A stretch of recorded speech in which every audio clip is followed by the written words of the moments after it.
warahmatullahi wabarakatuh.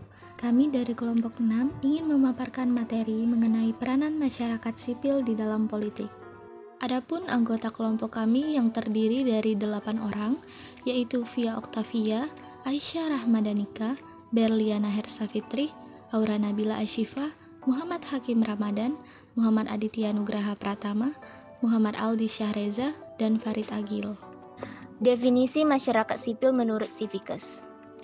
Menurut definisi yang dikembangkan oleh Civicus selaku organisasi internasional yang memerhatikan perkembangan masyarakat sipil di berbagai negara, berpendapat bahwa masyarakat sipil adalah sebuah arena di luar keluarga, negara, dan pasar, di mana orang-orang itu berkelompok untuk mendorong kepentingan bersama. Konsep pendekatan masyarakat sipil ada dua, yaitu aspek vertikal dan aspek horizontal. Aspek vertikal itu adalah aspek yang memfokuskan masyarakat sipil itu memperhatikan kepada otonomi masyarakat karena berhubungan langsung dengan aspek politik. Kemudian yang kedua ada aspek horizontal. Jadi aspek horizontal ini melihat aspek-aspek keadapan dari masyarakat sipil itu. Masyarakat sipil dan partisipasi politik. Partisipasi politik adalah keikutsertaan masyarakat sipil dalam berbagai proses politik, segala tahapan kebijakan mulai dari pembuatan hingga penilaian keputusan. Partisipasi bisa bersifat efektif atau tidak efektif, sehingga masyarakat berharap kebijakan yang dibuat oleh pemerintah dapat memberi perubahan yang lebih baik dan dapat mewujudkan cita-cita negara. Partisipasi masyarakat meliputi: pertama, hak politik yang melekat pada warga. Kedua, partisipasi langsung dalam pengambilan keputusan mengenai kebijakan publik di lembaga-lembaga formal untuk menutupi kegagalan demokrasi perwakilan. Ketiga, partisipasi masyarakat secara langsung dalam pengambilan keputusan publik dapat mendorong partisipasi lebih bermakna.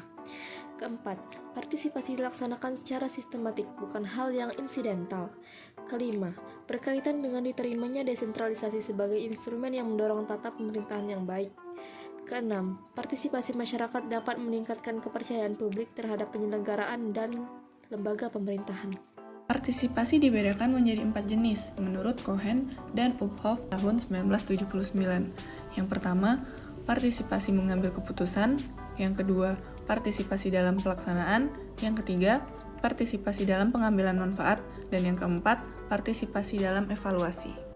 Partisipasi masyarakat telah mengalihkan konsep partisipasi menuju suatu kepedulian dengan berbagai bentuk keikutsertaan warga dalam pembuatan kebijakan dan pengambilan keputusan di berbagai gelanggang kunci yang mempengaruhi kehidupan warga masyarakat.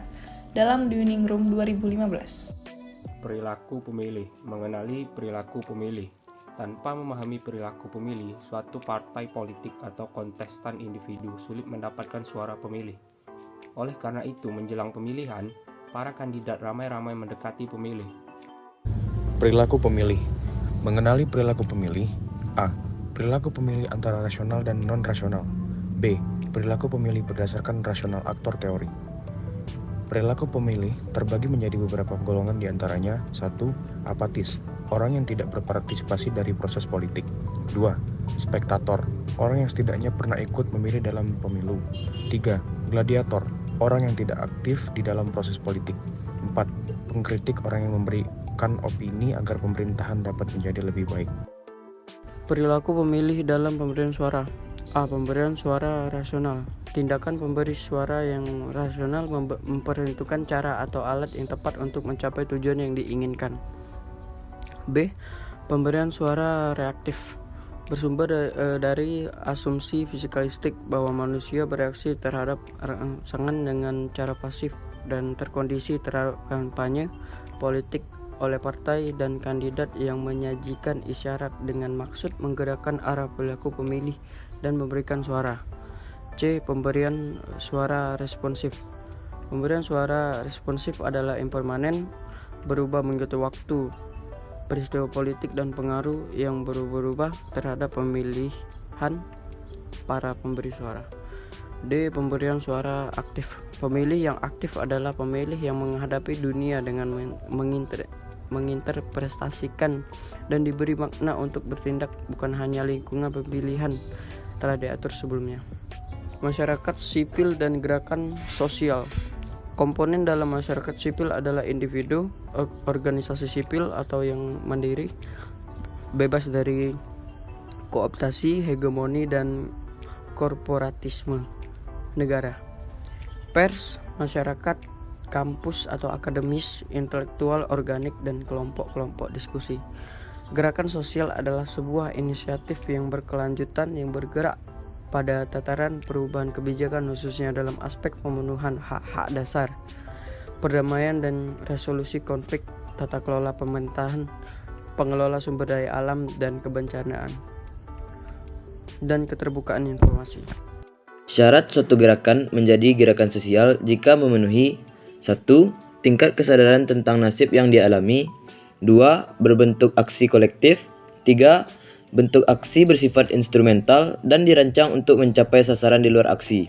Yang keempat, basis gerakan adalah status rendah ekonomi, sosial, politik, masyarakat, atau golongan.